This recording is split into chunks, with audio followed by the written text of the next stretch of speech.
이 주제를 준비하면서 조금 많이 생각했습니다. 여러 가지로 또 찾아보기도 하고 또 역사적인 근거가 어디에 있는가 그런 것도 생각하면서 조금 시간이 걸렸습니다. 오늘은 노뱀 우상은 이 시대 교회에 깊이 침투하여 자리 잡고 있다고 하는 주제로 함께 말씀을 나누겠습니다.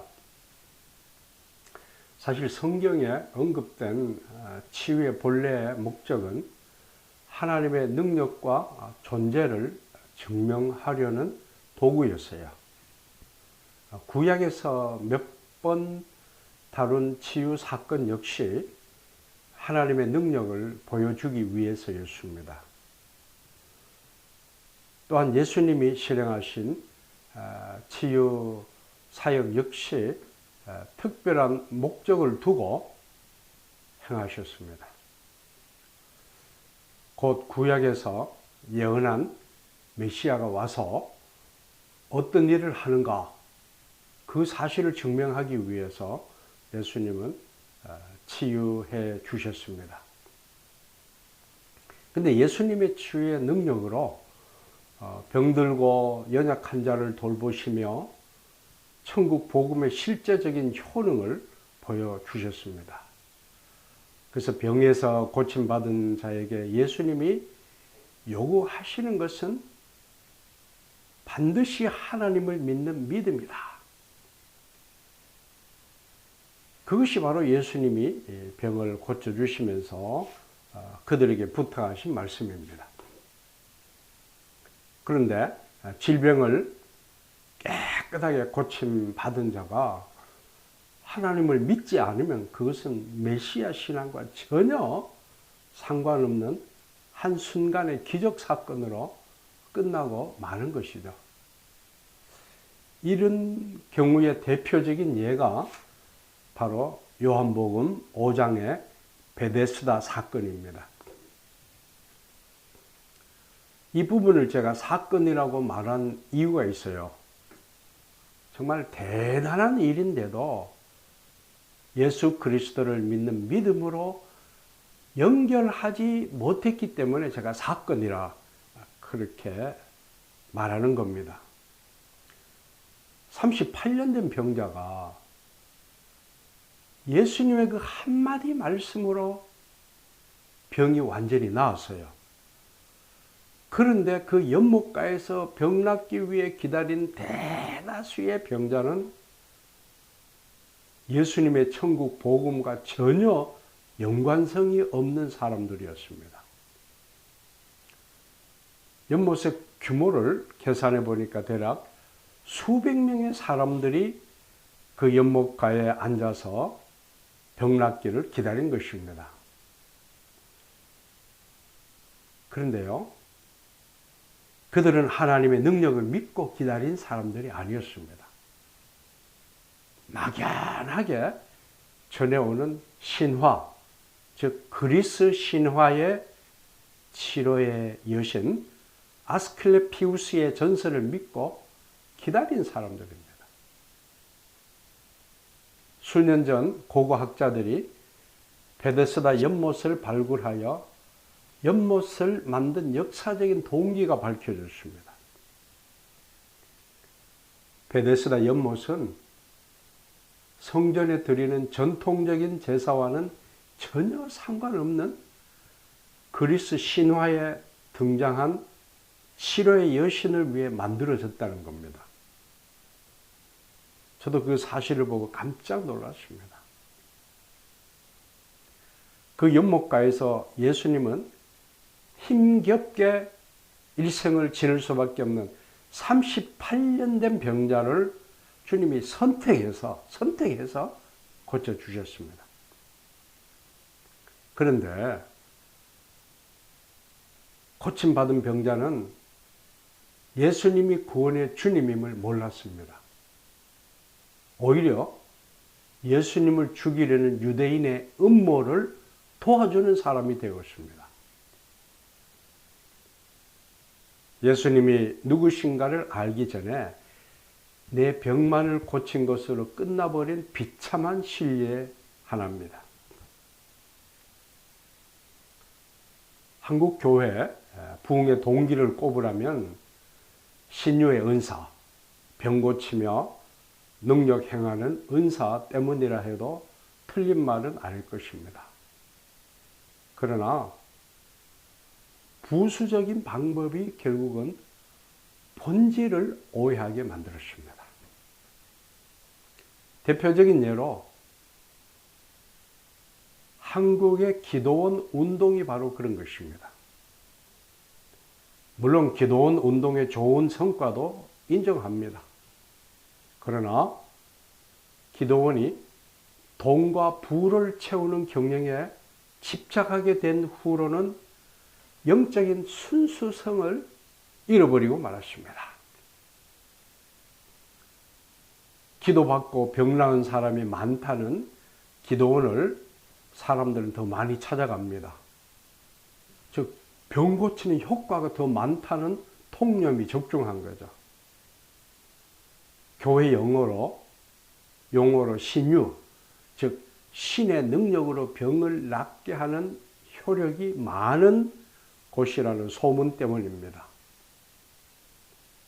저도 그러한 기도원을 찾아가서 필요한 것을 위해서, 병 낫기 위해서 기도한 경험도 있습니다.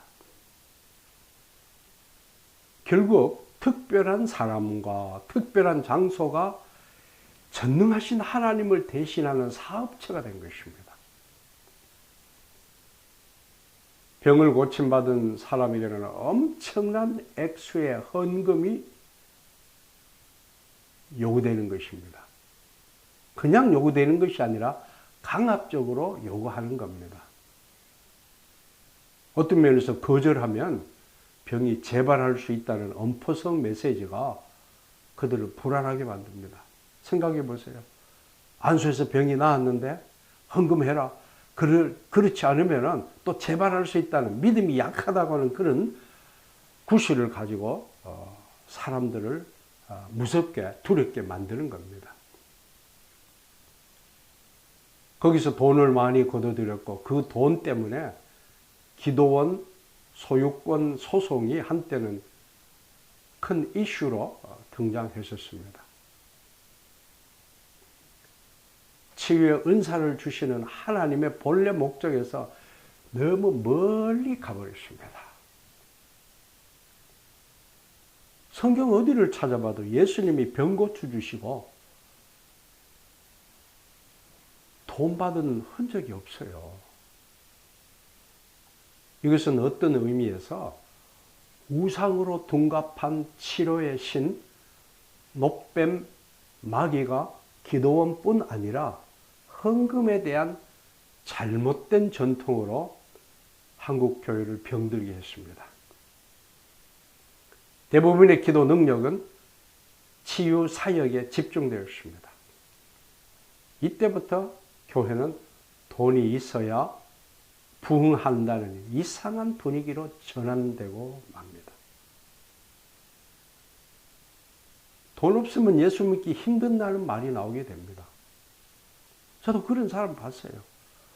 교회 가서 돈이 없으니까 제대로 갈 수 없다는 거죠. 왜 교회 가는데 돈이 필요합니까? 결국 돈 많은 교회가 더 많은 파워를 가지게 되는 거죠. 이번 우한 폐렴 때문에 가장 많은 손해를 본 교회는 돈 많고 큰 교회들입니다. 작은 교회, 시골 교회는 거의 예배를 쉰 적이 없었습니다. 물론 앵무새 관리들이 종종 찾아와서 괴롭히는 형태는 있었지만 말입니다. 베데스다를 방문하셔서 38년 된 병자를 고치신 예수님의 본래 목적이 무엇이었을까요? 저는 이 사건을 이렇게 해석합니다. 아무리 심한 병이 나았더라도 믿음의 본질에 도착하는 길과는 전혀 다르다는 신뢰를 보여주기 위한 것으로 생각합니다. 거기서 그 위대한 요한복음 5장 24절이 탄생합니다. 제가 읽겠습니다. 요한복음 5장 24절. 내가 진실로 진실로 너희에게 이르노니 내 말을 듣고 또 나 보내신 이를 믿는 자는 영생을 얻었고 심판에 이르지 아니하나니 사망에서 생명으로 옮겼느니라. 얼마나 대단한 말씀입니까? 이 말씀이 바로 오늘 요한복음에 나타난 베데스다 연못 사건 이후에 주님이 주신 말씀입니다. 구원의 믿음으로 정착하지 않으면 태산 같은 문제를 해결받았을지라도 또 멸망한다는 메시지입니다. 38년 된 병이 깨끗하게 나았다고 인생의 모든 문제가 다 해결되는 것은 아닙니다. 아무리 건강하더라도 예수 믿지 않으면 영원한 사망은 여전히 질병보다 그를 더욱 괴롭힌다는 사실을 말씀하십니다. 바울 사도의 인생관을 잠시 소개합니다. 그는 과연 지독하고 힘들고 어려운 환경 앞에서 무슨 고백을 하고 있습니까? 저는 이 고백이 바로 오늘 우리 예수 믿는 사람들의 마음 깊숙이 있을 때, 떠나지 않을 때에 우리는 예수 믿는 그 근본 목적에서 흐트러지지 않는다고 생각합니다. 이렇게 말하고 있습니다. 내게 이르시기를 내 은혜가 내게 족하도다. 이는 내 능력이 약한 데서 온전하여 짐이라 하신지라. 이름으로 도리어 크게 기뻐함으로 나의 여러 약한 것들에 대하여 자랑하리니 이는 그리스도의 능력으로 내게 머물게 하려 함이라. 그러므로 내가 그리스도를 위하여 약한 것들과 능력과 궁핍과 핍박과 곤란을 기뻐하노니 이는 내가 약할 그때에 곧 강함이라. 이는 내가 약할 그때에 곧 강함이라. 바울은 자신이 앓고 있는 심각한 병을 위해 작심하고 기도했습니다. 그런데 하나님은 그 기도를 들어주지 않으셨어요. 얼마나 실망됐겠습니까? 기도 응답이 거절당한 후에 바울이 고백한 위대한 신앙 간증입니다. 여러분들은 하나님 앞에 어떤 심각한 문제를 두고 혹은 질병 치유를 목적으로 금식하고 간절히 기도한 이후에 하나님이 이제 너희 더 이상 기도하지 마라. 너는 그 문제를 그대로 안고 가라. 그럴 때 실망하겠습니까? 기뻐하겠습니까? 근데 바울은 여기서 약한 가운데서 강함을 체험하고 기뻐한다고 그랬습니다. 바울의 신앙 고백과 한국 교회가 추구하는 신앙 형태에 다른 점이 있습니까? 너무 다르지 않습니까? 어떻게 약하고 예수 믿기 때문에 핍박받고 돈이 없어 밥도 제대로 못 먹고 힘겹게 사는 것을 기뻐할 수 있습니까? 전혀 이해가 되지 않습니다. 그런데 그는 정말 기뻐했던 것 같습니다. 누구의 신앙이 문제입니까? 바울의 신앙입니까? 한국 교회 성도들이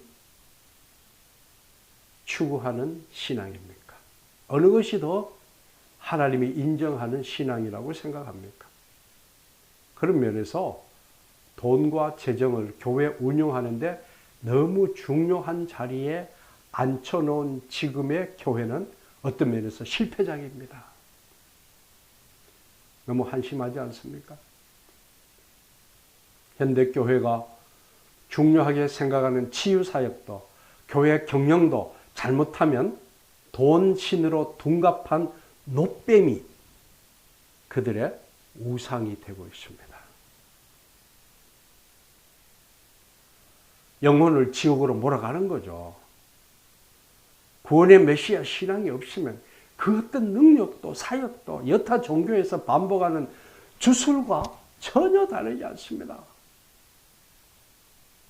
노뱀 우상은 아직도 한국교회 내부 깊숙이 침투하여 그들의 영혼을 병들게 만듭니다. 예수 잘 믿고 아프면 어때요? 믿음 잘 지켜왔는데 심각한 질병에 걸렸다. 잘못일까요? 예수 잘 믿는데 어려움 당하면 잘못인가요? 아니지요. 물론 우리가 예수 잘 믿고 기도하면 하나님께서 필요한 것은 분명히 이루어 주십니다. 그런데 그 모든 전체를 다 한 곳에 몰아넣어 가지고 흑백 논리로 신앙을 판가름하는 것은 분명히 잘못이라고 생각합니다. 세상적인 관점으로 잘 되는 것만 복받았다는 가르침은 기독교에서 나온 복음이 아닙니다. 동양적인 사상 뒤에 숨겨있는 복의 개념입니다. 이것을 한국 교회가 제대로 가르치지 않습니다. 우리의 복의 목적이 무엇입니까? 우리가 복받는 목적이 무엇입니까? 나만 잘 되기 위해서 복받았다? 그것은 성경에서 가르치는 복이 아니죠. 우리는 배워야 합니다. 우리의 육신은 언젠가 허물어져 가는 집에 불과합니다. 그것은 또한 세상 원리이자 신앙의 원리입니다. 느후수단, 히스기야가 처리한 그 느후수단은 즉 노뱀인데 그 노뱀 우상이 교회를 병들게 만듭니다. 건강한 사람과 돈 많은 사람이 교회 주인처럼 행사하는 모습이 지금 한국교회 모습이 아닙니까?